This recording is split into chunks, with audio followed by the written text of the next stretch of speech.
কোনো নাম জানেন?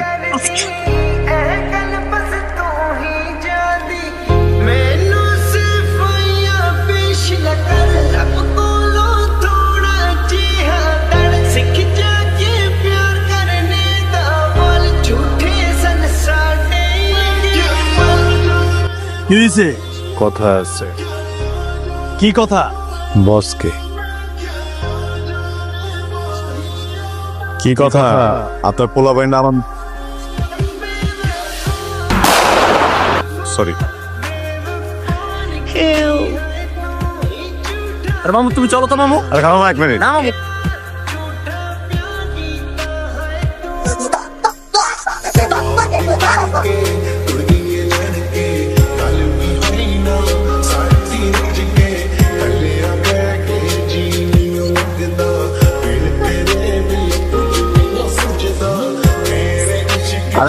আস্তে রিপোর্টে আসেন কেমনে? জানি না। কিছু তো জানেন। আমি ক্লিনিকে গিয়েছিলাম, ওইখানে আমাকে ইঞ্জেকশন দেওয়ার পর আমার কিছু মনে নাই। এখানে কেন আনছে? হ্যাঁ, কারা আনছে?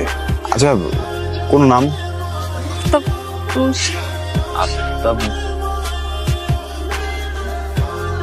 আপনি চলেন আমার সাথে, আমি সবকিছু মিউচুয়াল করে দিতেছি।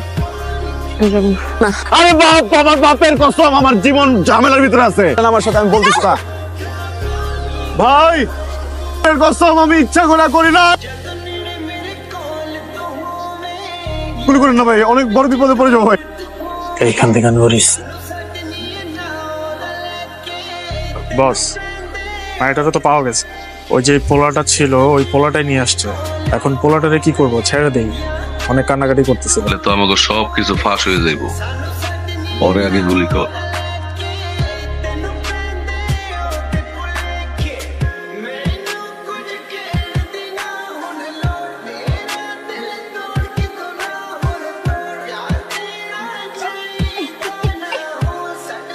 আপনি কেমন ছেলে? হ্যাঁ, এতগুলো শয়তানের মাঝে একটা মেয়েকে রেখে চলে আসছেন।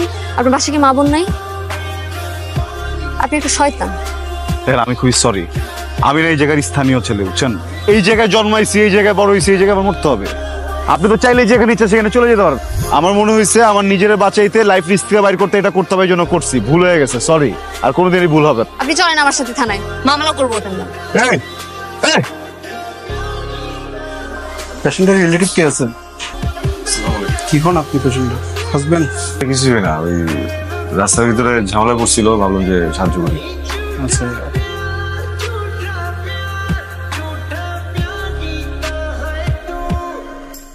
বাপের কসম, এমন এক জায়গায় আপনারা বসাইছি, বাপের আপনারা খুঁজে যাবো না। ওখান থেকে বেহুশ করে গায়েব করে দিলাম। ঘটনাটা কি? বাপের অনেক টাকা। জানি না। বয়ফ্রেন্ডের সাথে ঝগড়া হয়েছে, ভালো কথা। ক্লিনিকে কেন গেলেন? মানে আমি প্রেগন্যান্ট। অ্যাবর্শন করাতে গেছিলাম। ভালো, আপনার জীবন, আপনার পেট। ভাই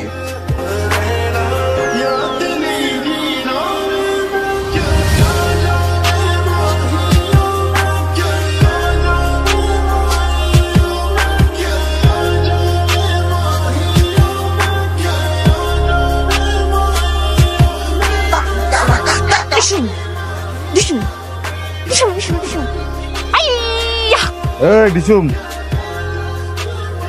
ওঠেন। মামু চল, আর এই জায়গায় একটা সেকেন্ড সময় নষ্ট করে যাবো, তাহলে আফতাব মনীষীর পোলাপানে আয় পড়বো। আচ্ছা ঠিক আছে, আমি বাড়ি গেছি আর তুমি বাইকটা থেকে যাচ্ছ। ঠিক আছে মামু। এই মামু, যেতে পারবো না। কেন? বাপের কসম, আমি তোমার বাপরে আনতে ভুলে গেছি। বাপরে আনতে ভুলে গেছেন মানে? আরে বাপরে বাসায় রেখে আসছি না, এখন ওরা যদি খুঁজতে খুঁজতে আসে জায়গা, তাহলে তো আমার বাপরে খুঁজে পাবো। তাহলে তো মামু ঝামেলা হয়ে যাবো। চেনে নাকি বাসা? আরে আমি এই জায়গার লোকাল না, আমার অনেকেই চেনে। আচ্ছা শোনেন, ওই গাজেলার দরকার নেই, আমি বুঝাই দিয়ে যাই। মদিনা মার্কেটে নামাই দিই। যাই, ঠিক আছে, এখন আল্লাহ হাফেজ। আমি যাবো না, আমি যাবো না, যাবো না, আপনার সাথে যাবো। আপনার বাপের কষ্ট।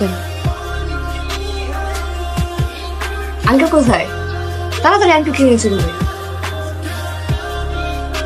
কারণ আঙ্কেল এই যে এটা তো ছবি। এটাই আমার আব্বা, আমার বাপ, বাপের কসম কি হ্যান্ডসাম। হ্যাঁ আসলে আমার বাপ, আমার আসলে বাপ না, আমার আম্মা এই অঞ্চলের মিছে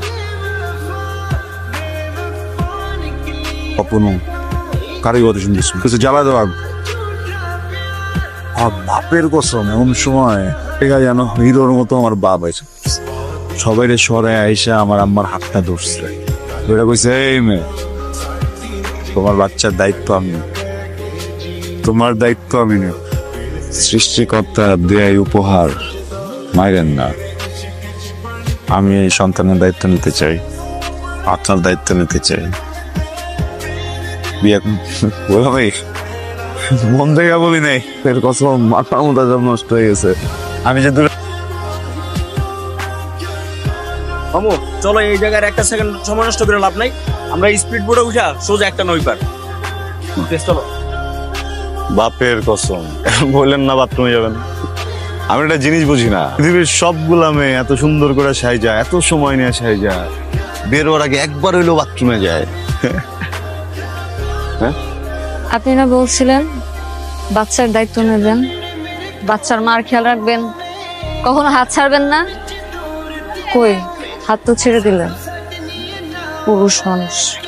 আপনার নামটা জানা হয় নাই? তানহা। রাফসান। বোটের রাস্তায় অনেক ঠান্ডা, বাচ্চার বাবা অনেক কষ্ট পাবে। বাপের কষ্ট।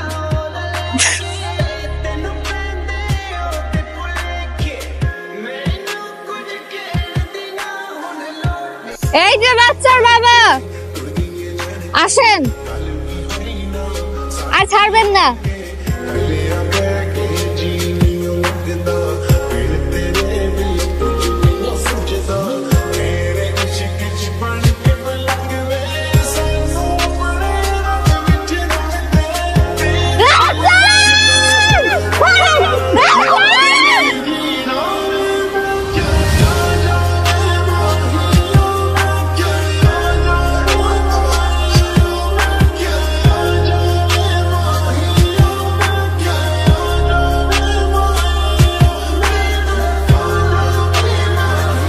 আমি কি মরে যাবো?